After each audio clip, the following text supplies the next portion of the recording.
Hi everyone, tonight I'm going to show you how to can butter so you can have a shelf life of 5 years with your butter.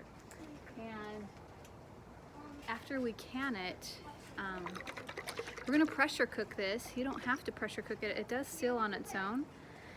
I just put them in the jars, but I haven't pressure cooked them yet, and they've already sealed.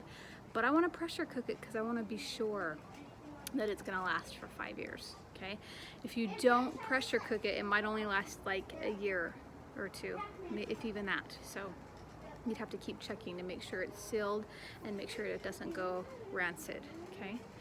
All right. So we're going to let you know that I am using Land O'Lakes butter. It was on sale at my grocery store for $1.99 a pound. I usually work in 10-pound pots here. Like I use 10 pounds of butter in one pot, but tonight I'm just doing 5 pounds. I mix the salted with the unsalted. That's the way to go. All right, and this will make some beautiful butter. So let me teach you how to do it.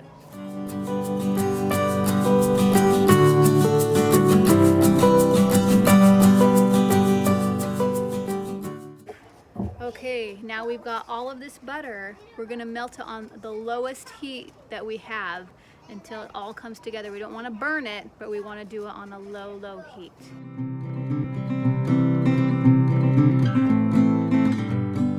All right, we've got it just about all the way melted down now. What's gonna happen is we're gonna bring it to a simmer. A foam will start to rise to the top. We'll scoop off the foam. Let it simmer just a bit more, and then we'll put it in jars. And okay, we're at the point where we have a lot of foam, and we've got a little simmer going on under here. I don't know if you can see the simmer going on. If you look around the edges, you'll see some bubbling there. And just when you get a little simmer like that going, we're almost there. You can see this foam build up. We're going to scrape this foam off and then start canning it into jars.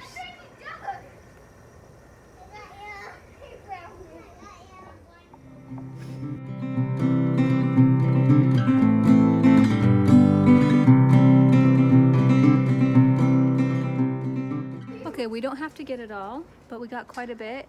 And this foam, it's actually going to separate from the butter that's in here, and then you'll have even more butter to put into a jar if you want to. Okay, otherwise don't throw this foam away. Use it to make some mashed potatoes, maybe put on your oatmeal, or just use it whenever you'd use butter, even on toast. Okay, and that foam is really salty, so I'm thinking if with the salted butter, that salt just rises up and creates the foam, so it will flavor up some mashed potatoes really well if that's what you do.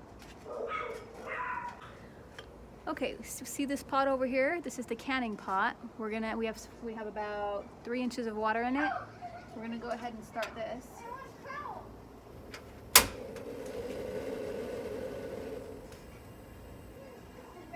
Just start getting it hot.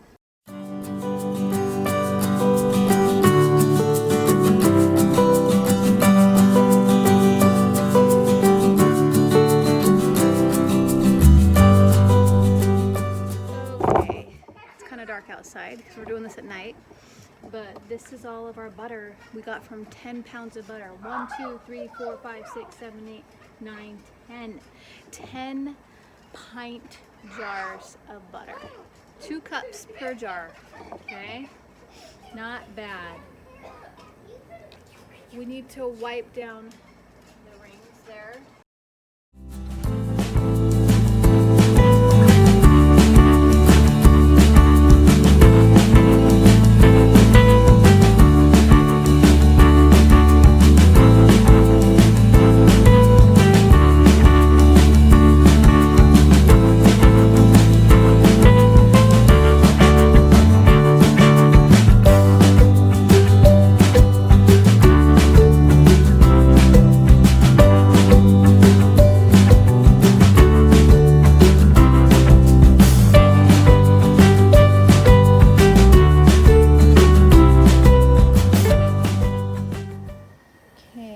We're just waiting for this pressure gauge.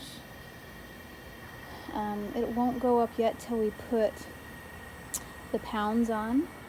And that just means when you buy a pressure cooker, it comes with a thing that looks like this. And you put this on.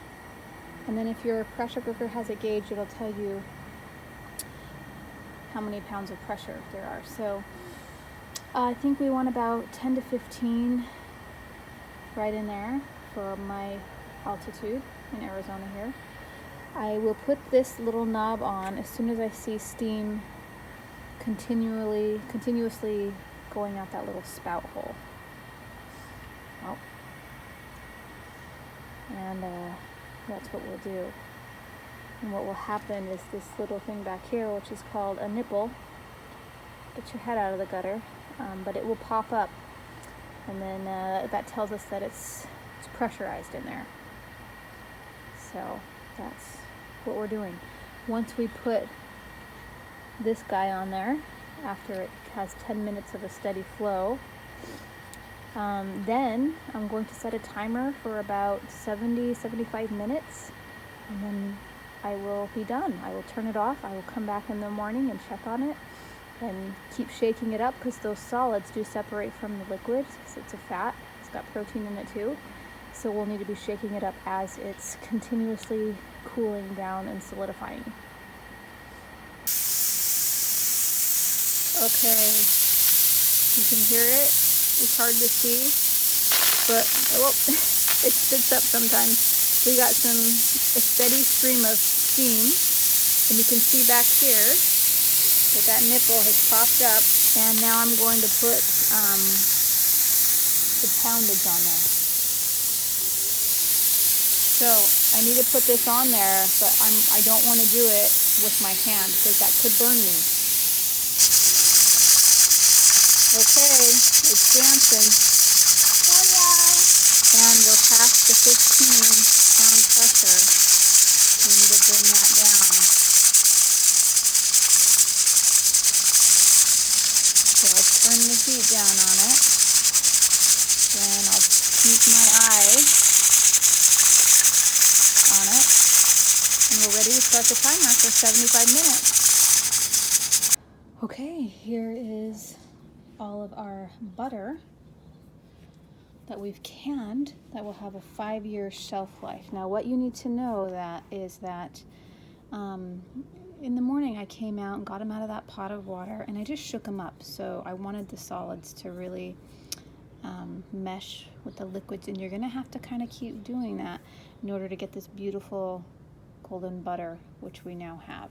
Okay, so these are all sealed up. One of them, this one here, didn't seal, but I just came and pushed my finger down and it like sealed.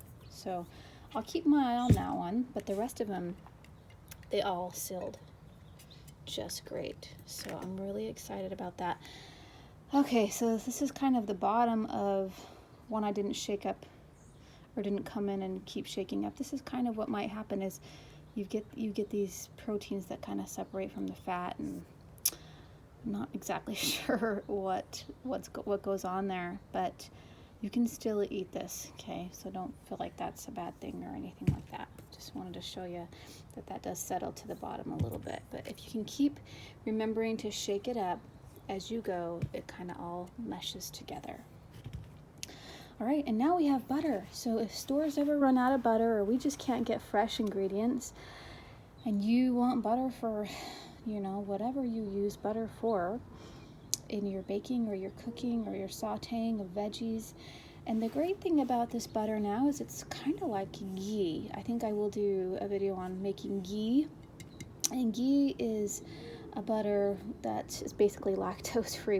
And it's a healthier way to do it, but it will cook at a higher temp. So I believe this is probably similar to that, where you could cook this in foods that you would like to fry up as well, because of the method we used in order to process this, right? So we heated it up on a very low heat to melt it down. We skimmed off the foam, and then we just jarred it and we pressure cooked it. So this might be very, very similar to what ghee is. I'm just learning about that method right now. And if it's different, then I'll definitely make another video on how to make ghee for your storage, because this stuff is awesome. It's gonna last you a very long time. Hope you guys give it a try, and thanks for watching. All right, I wanted to show you what the butter actually looks like and what it tastes like. So I have a piece of homemade bread here on my table. Oh, the neighbor's dogs are always barking. I hate it. But here we go. We're gonna do this anyways. Here's our bottle of canned butter. I did do some research on ghee. It would be a similar process, but we would probably clarify the butter a little bit more by simmering it a little bit longer, and that would remove the solids from, you know, the liquid, and then we'd be able to drain that off. We'd have ghee, but this is really close to ghee. We just would have had to simmer it a little bit more until the butter was completely clarified to have ghee. So let's give this a shot and see what we got here. All right, you can see how beautiful it is. And I've got a piece of my homemade bread here, which is a delicious recipe I should share with you sometime. Here we go. I'm gonna go ahead and put this on there and let you know it spreads really nice. Put some homemade jam on there too, that would be good. And then take a bite here.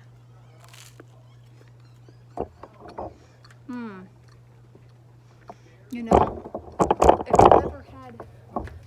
if you've ever had ghee, it really does taste a lot like ghee.